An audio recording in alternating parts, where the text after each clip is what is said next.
Hello my dear students, तो चलो discuss करते हैं आपका टेस्ट नंबर 11 जो है ईएस इलेक्ट्रोफिलिक एरोमेटिक सब्स्टिट्यूशन पे, जो बहुत इंपॉर्टेंट टॉपिक है फ्रॉम जीओसी। तो ये तो डेफिनेटली ऐसा टॉपिक है जिससे क्वेश्चन आना तो लाजमी है, बनता ही है in every exam, right? So make sure करो कि ईएस वाला टॉपिक, इलेक्ट्रोफिलिक एरोमेटिक सब्स्टिट्यूशन वाला टॉपिक आपका one of the strongest topics हो फ्रॉम जीओसी। चलो let us start the question guys. Okay, identify ABC in the reaction sequence. So we have a benzene ring, concentrated HNO3 and concentrated H2SO4 डाला है, तो आपको पता है nitrating agents हैं, ये नाइट्रेशन होगी। तो फर्स्ट स्टेप में बेंजीन रिंग पे लगेगा NO2 followed by Cl2 anhydrous AlCl3। तो आपको अनहाइड्रस AlCl3 देख के आइडिया लग ही गया होगा कि कुछ कुछ फ्रीडल क्राफ्ट जैसा रिएक्शन है। तो जो तुम्हारा NO2 ऑलरेडी लगा हुआ है वो आने वाले इलेक्ट्रोफाइल को कहां डायरेक्ट करेगा? क्लोरीन, जो क्लोरीन पॉजिटिव जो इलेक्ट्रोफाइल है उसको कहां डायरेक्ट करेगा? वो करेगा मेटा पोजीशन पे, because NO2 is meta directed. तो पहला नाइट्रोबेंजीन उस पे Cl positive as electrophile attack करेगा और वो सब्स्टिट्यूट होगा मेटा पोजीशन पे with respect to NO2। And last step है FeHCl, तो हो जाएगी हमारी रिडक्शन, जो NO2 है वो बन जाएगा NH2।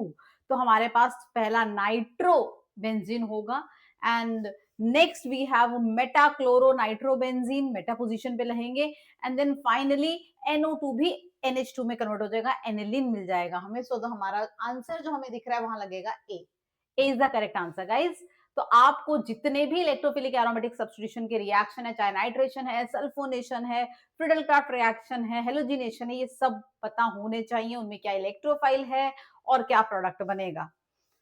Okay, so you can see here guys, so first step is nitration followed by chlorine at meta position and then reduction. Now the next part is we have this molecule and AlCl3 डाला। बच्चों AlCl3 होता है Louis, क्या होता है वो? हमारा Lewis acid.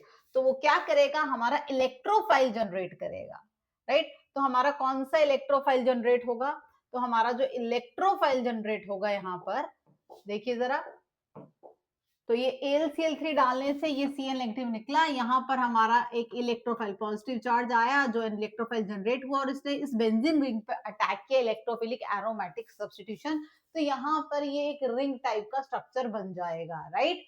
So the first thing that we have here is we have a benzene ring, we have this type of structure here. Got it guys? And we have Cl here. Now अगला जो reagent है that is ZnHD concentrated HCl की presence में। I hope you get to know उससे क्या होगा, ये जो हमारा C डबल बॉन्ड O है ये भी CH2 में कन्वर्ट हो जाएगा। So this will also get converted to your CH2. So we have this, ये CH2 बन गया और ये हो गया हमारा Cl। लास्ट स्टेप अगेन क्या होगा? AlCl3 क्या करेगा? इस Cl नेगेटिव को निकालेगा और एक और इलेक्ट्रोफाइल जनरेट करेगा जो बेंजीन रिंग पे अटैक करेगा। मतलब now this electrophile will attack on the benzene ring, your benzene ring, right? So benzene ring पे अटैक होगा, बट उससे पहले मेरे प्यारे बच्चों ये बना हमारा कार्बोकेटायन जो कि रीअरेंज हो सकता है ताकि वो यहां पहुंच जाए और वो रेजोनेंस कर पाए रिंग के साथ। एक स्टेबल कार्बोकेटायन बना जो कि आपकी बेंजीन रिंग पे जाके अटैच हो गया, अटैक हो गया। तो इलेक्ट्रोफिलिक एरोमेटिक सब्स्टिट्यूशन फिर से हुई और फाइनली जो हमें प्रोडक्ट यहां पर मिल गया ultimately that is B, right? So this electrophile will attack your benzene ring given in the last step. Got it guys? You can check here. So first we have this and then reduction by zinc and then we have electrophile generation by LCl3 जो rearrange करेगा carbocation and फिर वो attack करेगा ring पे। Now the next question is, आपको दिया है CF3 और उसमें डाला है नाइट्रेशन के लिए HNO3H2SO4। आपको होता है CF3 fluorine are very electronegative atom. तो CF3 क्या होगा? एक डीएक्टिवेटिंग ग्रुप हो जाएगा जो इलेक्ट्रोफिलिक एरोमेटिक सब्स्टिट्यूशन के लिए रिंग को डीएक्टिवेट करेगा क्योंकि ये विड्रॉ कर रहा है electron density, right? So deactivators are meta directors, I hope you know. तो आपका जो आने वाला इलेक्ट्रोफाइल है NO2 वो कहां लगेगा? मेटा पोजीशन पर। So your meta position because CF3 is electron withdrawing group, deactivator है और meta director है। Got it guys? Let's move on to the next question. The increasing order of reactivity of the following compound towards electrophilic aromatic substitution. तो electrophile को attract होना है benzene की तरफ बच्चों, तो जिस बेंजीन रिंग के पास सबसे ज्यादा इलेक्ट्रॉन डेंसिटी होगी, इलेक्ट्रॉन सबसे ज्यादा होंगे, उसकी तरफ ही electrophile, electrophile is electron loving species, वो अटैक करेगा, राइट। सो आपको ढूंढनी है वो रिंग्स जिन पे इलेक्ट्रॉन रिलीजिंग ग्रुप लगे हैं, जो प्लस आर या प्लस आई शो कर रहे हैं। They are activating the ring, they are increasing the electron density of the ring. Whereas अगर कोई ऐसा ग्रुप लगा है जो इलेक्ट्रॉन विड्रॉइंग है, माइनस आर माइनस एम या माइनस आई वाला है, तो इलेक्ट्रॉन डेंसिटी को डिक्रीज कर रहा है रिंग की और उसे डीएक्टिवेट कर रहा है फॉर इलेक्ट्रोफिलिक अटैक। सो चलो चेक करते हैं कौन कौन से ग्रुप लगे हैं। तो सबसे पहले Cl, आपको पता होगा हेलोजन्स का इंडक्टिव इफेक्ट काफी डोमिनेटिंग रहता है एज कंपेयर टू मेसोमेरिक, बहुत स्ट्रॉन्ग इफेक्ट होता है जिसकी वजह से halogens are deactivators. CH3 plus I की वजह से of course it is activator, ये सबसे ज्यादा रिएक्टिव रिंग है। आगे है COCH3 which is again minus M और माइनस आर इफेक्ट। तो आप ऑफ कोर्स देख के डिसाइड कर सकते हैं कि mesomeric is a stronger effect than inductive. तो जो सबसे डीएक्टिवेटेड रिंग है वो थर्ड है, क्योंकि उसपे एक माइनस एम वाला ग्रुप लगा है। एंड सबसे एक्टिवेटेड रिंग जो है हमारी CH3, जिसपे रिलीजिंग ग्रुप प्लस आई वाला ग्रुप है। सो जो आंसर आएगा of course 213। Now the next question is, what products are formed when the following compound is treated with bromine in the presence of FeBr2? So of course we have CH3. CH3 ortho para directing है, right. तो CH3 जो है हमारे वो ortho para directing है। तो ortho और para position पे आपके ब्रोमीन लग सकते हैं। तो कहां कहां लग सकते हैं, ये रही ऑर्थो पोजीशन इसकी और ये इसकी है पैरा पोजीशन। तो ये तीन पोजीशन है जहां लग सकता है। बट अगर ब्रोमीन इधर लगेगा तो क्राउडिंग हो जाएगी, स्टेरिक हिंड्रेंस हो जाएगी, जिसकी वजह से ये अनस्टेबल हो जाएगा, राइट। तीनों एडजेसेंट पोजीशन पे ग्रुप्स लग जाएंगे। तो जो ऑप्शन हमारे बचे हैं that can give you the products, एक अगर ब्रोमीन इधर लगता है, यस, ऑर्थो पोजीशन पे इसकी पैरा पे, और this. So these are the possible product that can be formed जहां पर स्टेबिलिटी ज्यादा है। So you can see these two products, right. यहां वाला क्यों नहीं, because of steric crowding it will be unstable अगर तीन ग्रुप एक साथ लगे होंगे एडजेसेंट पोजीशन पे ऑन बेंजीन में। Okay, now the next question is, there is a benzene ring CH3Cl पहला स्टेप फ्रीडल-क्राफ्ट अल्काइलेशन, मतलब हमारा CH3 लगने वाला है, राइट। नेक्स्ट हमारे पास है कॉन्सेंट्रेटेड H2SO4 डाला, इसका मतलब सल्फोनेशन होगी। तो फर्स्ट स्टेप जो आपका ए है वो क्या होगा, मिथाइल बेंजीन, जिसे टोलुइन कहते हैं हम। तो पहले स्टेप में तो हो गई हमारी Friedel craft alkylation. Now CH3 के पैरा पोजीशन पर हमारा SO3H लग जाएगा, क्योंकि CH3 ऑर्थो पैरा डायरेक्टिंग है, आने वाले इलेक्ट्रोफाइल को यहां डायरेक्ट करेगा, राइट। नाउ उसके बाद है Cl and AlCl3, again electrophilic जो हमारी सब्स्टिट्यूशन है वो यहां होगी एंड ऑर्थो पोजीशन पर इसके लग जाएगा क्लोरीन, क्योंकि पैरा तो ऑक्युपाइड है, right. And then we have hydrolysis. Acidic hydrolysis से क्या होता है बच्चों, डीसल्फोनेशन, मतलब ये वापस से SO3H हट जाएगा, क्लियर, डीसल्फोनेशन हो जाएगी। एंड लास्ट स्टेप K2Cr2O7 क्या करेगा, स्ट्रॉन्ग ऑक्सीडाइजिंग एजेंट, ये जो बेंजाइलिक हाइड्रोजन वाले कंपाउंड है उनको किस में कन्वर्ट कर देता है, COOH में। So we have COOH here guys, yes that is COOH। Benzylic hydrogen अगर होगा, strong oxidising agent will converted into COOH। so हमारा आंसर ऑफ कोर्स आ जाएगा बच्चों finally A। so these are the steps involved, you can have a look। Friedel-Crafts alkylation followed by sulfonation, again electrophilic aromatic substitution followed by desulfonation and then oxidation। okay, now the next question that we have here is, arrange the following compound in the order of decreasing reactivity for EAS। Electrophile तभी attract होगा benzene ring की तरफ अगर उसके पास electron density ज्यादा होगी। तो वो सभी ग्रुप जो इलेक्ट्रॉन रिलीजिंग ग्रुप्स हैं, जो प्लस एम या प्लस आई इफेक्ट शो करते हैं, वो एक्टिवेट करते हैं, वो अट्रैक्ट करते हैं इलेक्ट्रोफाइल को फॉर EAS। और वो सारे ग्रुप जो माइनस एम माइनस आर या माइनस आई इफेक्ट शो करते हैं, इलेक्ट्रॉन विड्रॉइंग इफेक्ट शो करते हैं, वो इलेक्ट्रॉन डेंसिटी को कम कर देते हैं रिंग की, जिस वजह से वो रिएक्टिविटी को बेंजीन रिंग की फॉर EAS डिक्रीज कर देते हैं। सो लेट अस चेक कि कौन से ग्रुप का क्या इफेक्ट है बेंजीन रिंग पे। तो CO this is minus M, मतलब डीएक्टिवेट करेगा, इसकी रिएक्टिविटी कम होगी, minus M group. O this is plus M group, OR, right. Lone pair है, रेजोनेंस होगी।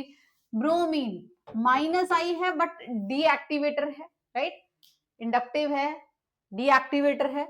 NO2 अगेन माइनस M, काफी स्ट्रॉन्ग डीएक्टिवेटर है, डीएक्टिवेट करेगा रिंग को। And this is plus I जो कि अल्काइल ग्रुप्स हैं जो एक्टिवेट करेंगे। तो बेटा सबसे ज्यादा एक्टिवेटेड रिंग जिसके पास सबसे ज्यादा इलेक्ट्रॉन डेंसिटी है वो हो गई हमारी 2, यस। और सबसे ज्यादा डीएक्टिवेटेड रिंग जिसपे सबसे स्ट्रॉन्ग विड्रॉइंग ग्रुप लगा है that is 4, so most activated and least. So 2 के बाद जो एक्टिवेटेड है that is 5। So I hope इसी से तुम्हें अपना आंसर पता चल गया। सबसे ज्यादा activated reactive ring is 2, least is 4 and you mark your answer as B. बाकी भी आप चेक कर सकते हैं, एग्जैक्टली वही order, right guys? You can have a look here.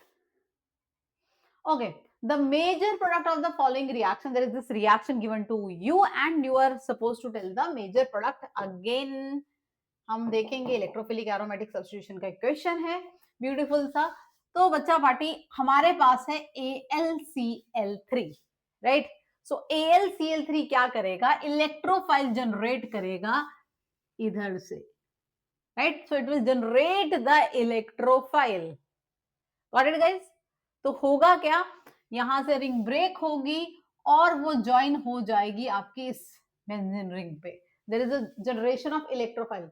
LCl3 यहां से ब्रेक करेगा, पॉजिटिव चार्ज आएगा, राइट, एंड वो आपकी बेंजीन रिंग पे अटैक करेगा, वहां पर ज्वाइन हो जाएगा, yes. And of course the last step, because water is also there, what will happen guys, water will make your COOH लग जाएगा साथ में, ठीक है। तो आपने देखा ये आपकी बेंजीन रिंग थी, उसकी पैरा पोजीशन पे यहाँ से इलेक्ट्रोफाइल ज्वाइन हो गया एंड हाइड्रोलिसिस हुई, पानी डाला तो ये COH बन गया। Got it? तो है ये वही है इलेक्ट्रोफिलिक एरोमेटिक सब्स्टिट्यूशन रिएक्शन। बस आपको ध्यान क्या रखना है, this will generate the electrophile attack here, क्योंकि क्लोरीन लगा है which is ortho para directing, तो इलेक्ट्रोफाइल इसकी पैरा पोजीशन पे अटैक करने वाला है, right. To avoid steric crowding ortho पे अटैक इतना फिजिबल नहीं रहेगा।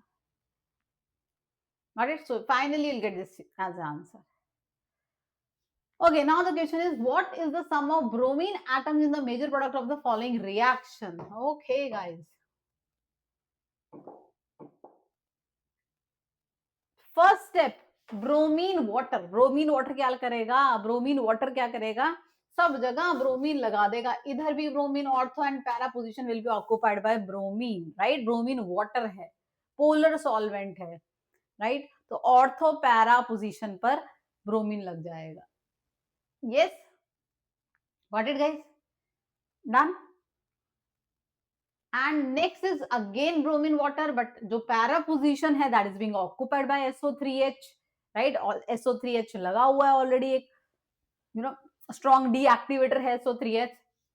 लास्ट CS2, CS2 क्या है, एक नॉन पोलर सॉल्वेंट है, तो वो पॉलीब्रोमिनेशन नहीं करने देगा, राइट, क्योंकि वो जो OH नेगेटिव उसके H पॉजिटिव को एब्स्ट्रैक्ट नहीं करेगा, तो इतना एक्टिवेट नहीं करेगा फॉर पॉलीब्रोमिनेशन, क्योंकि CS2 है which is a non polar solvent. तो उस केस में सिर्फ आपकी एक ही पोजीशन पर, पैरा पोजीशन पर ही आपका जो है ऑर्थो भी बनेगा, बट बहुत कम बनेगा, मेजरली पैरा पोजीशन पर जो ब्रोमीन लग जाएगा। तो फर्स्ट केस में 3 ब्रोमीन लगेंगे, सेकेंड केस में ऑफ कोर्स जो Br है, Br वो लग जाएंगे, और यहाँ था SO3H, क्योंकि अब आगे देखिए कहानी, यहाँ था SO3H guys, SO3H, right.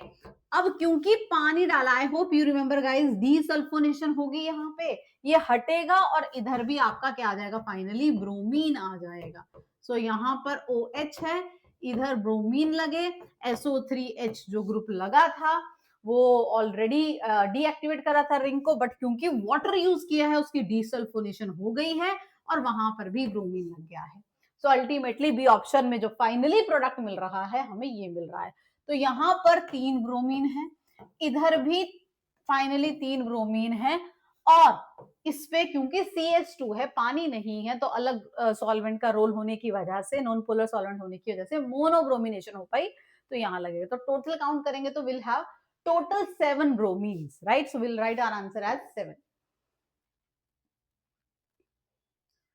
Okay, now the next question is, आपको एक बहुत प्यारा सा मॉलिक्यूल दिया है, पोजीशंस मार्क की हुई हैं और आपसे पूछा identify the position where electrophilic aromatic substitution will be most favourable. कहां फेवरेबल है? इलेक्ट्रोफाइल को अटैक करना है, वो ऐसी जगह ढूंढेगा जहां इलेक्ट्रॉन डेंसिटी सबसे ज्यादा है, राइट? सो ये रहा मेरा NH2 group. NH group, NH is plus M वाला ग्रुप जो इलेक्ट्रॉन डेंसिटी को बढ़ा रहा है। दोनों बेंजीन रिंग की इलेक्ट्रॉन डेंसिटी बढ़ रही है इस NH की वजह से, because of plus M effect of this NH group, right? Electron releasing group है। अब दोनों में से किधर, and it is ortho para directing, NH is ortho para directing, right? एक CH3 ऑलरेडी इधर लगा हुआ है and CH3 is also electron releasing group, तो वो भी इस बेंजीन रिंग की इलेक्ट्रॉन डेंसिटी बढ़ा रहा है। तो दैट मींस ये जो बेंजीन रिंग है इसकी इलेक्ट्रॉन डेंसिटी काफी बढ़िया है, तो इलेक्ट्रोफाइल कहां अटैक करेगा? आके 1 पोजीशन पे, क्योंकि जो रिलीजिंग ग्रुप्स हैं ये दोनों, they are ortho para directing. तो इसकी ऑर्थो पोजीशन पर, नंबर 1 पोजीशन पर मोस्ट फेवरेबल अटैक होगा, because this benzene has most electron density, right? NH की वजह से एंड CH3 की वजह से। तो 1 is the most favourable position जहां इलेक्ट्रॉन डेंसिटी भर भर के दिख रही होगी इलेक्ट्रोफाइल को to attack. Okay, the question is how many groups are ortho-para-directing? Ortho-para-directing कौन से होते हैं? जो एक्टिवेटर्स होते हैं, राइट? एक्टिवेटर्स होते हैं। तो NH2 plus M effect ortho para directing, CHO is Meta director, NHR again plus M ortho para directing, COH again minus M, तो मेटा डायरेक्टर हो गया, ये भी लोन पेयर है, ये भी हमारा ऑर्थो पैरा डायरेक्टिंग हो गया, this is also ortho para directing plus M वाला ग्रुप है, ये भी ऑर्थो पैरा डायरेक्टिंग इथाइल है, SO3H विड्रॉइंग ग्रुप है, तो ये हो गया हमारा, क्या हो गया बच्चों? ये हो गया हमारा मेटा डायरेक्टर। अब यहां से अटैच है तो भाई यहां से तो प्लस M इफेक्ट शो हो रहा है, राइट? ये क्योंकि CO से अटैच है तो ये माइनस M इफेक्ट शो कर रहा है। तो कितने ग्रुप्स हैं जो ऑर्थो पैरा डायरेक्टर हैं? 1 2 3 4 5 6। So out of these 6 are ortho para directors जो एक्टिवेट कर रहे हैं रिंग को, प्लस M इफेक्ट या प्लस I इफेक्ट शो कर रहे हैं, right? Now the question is number of the compounds which can show higher rate of electrophilic aromatic substitution than benzene. Benzene से ज्यादा activated, ज्यादा reactive for the attack of electrophile. तो इनमें से जिनके पास ज्यादा इलेक्ट्रॉन डेंसिटी है, मतलब वो सभी बेंजीन जिसपे इलेक्ट्रॉन रिलीजिंग ग्रुप लगे हैं प्लस M या प्लस I वाले, वो रिंग को एक्टिवेट कर देते हैं फॉर EAS। Correct guys? चलो चेक करते हैं कौन कौन से ज्यादा रिएक्टिव हैं एज कंपेयर टू बेंजीन। तो क्लोरीन क्या है बच्चों? डीएक्टिवेटर है, राइट? माइनस आई स्ट्रॉन्ग होता है, this is activator, this is deactivator, this is also lone pair activator, this is cyanide minus M deactivator, this is also activator plus I, SO3H minus M deactivator withdrawing group है, this is also withdrawing group CHO। तो total we have 3 such molecules जिन पे electron releasing groups, मतलब जिनके plus M या plus I की वजह से इलेक्ट्रॉन डेंसिटी बढ़ रही है रिंग की, तो वो हैं जो कि ज्यादा रिएक्टिव होंगे for EAS here, right? So these 3 guys you can check here, plus M और plus I वाले group. So that's all for this test. I hope you did well, and this is one of the most important topic. Do not forget to do it nicely and thoroughly. See you in another session. Thank you everyone.